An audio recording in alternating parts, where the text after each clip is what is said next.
Mes chers concitoyens, comme tant de concitoyens, j'ai vécu aux premières loges les événements de ces derniers jours.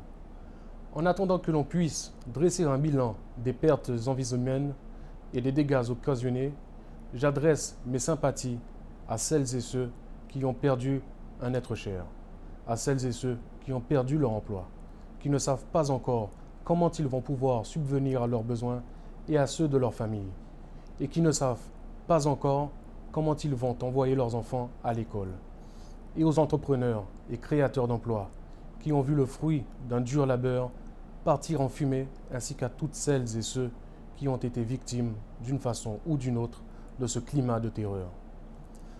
Par devoir et par obligation envers le peuple haïtien, les autorités concernées doivent impérativement s'expliquer dans la transparence et sans langue de bois sur les événements tragiques et alarmants de ces derniers jours. Cependant, l'État dans toutes ses composantes n'est pas seul responsable de la situation actuelle du pays. Il s'agit d'un échec collectif. Nous ne pourrons jamais développer notre pays sans stabilité politique, sans un climat de sécurité, sans l'établissement réel de l'état de droit et sans une bonne gouvernance. Pour le salut de la nation, il nous faut une révolution de la conscience collective.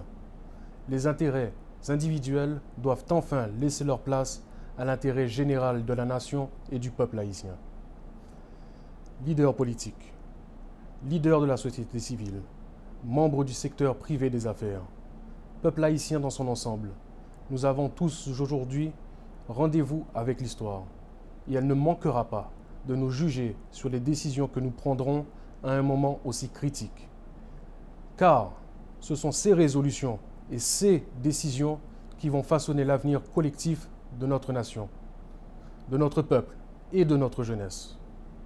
Mes chers concitoyens, pour une Haïti plus fraternelle, plus prospère et plus forte, dans un esprit de civisme et de patriotisme, je vous invite donc à redoubler d'efforts pour que le pays puisse enfin atteindre son destin de grandeur.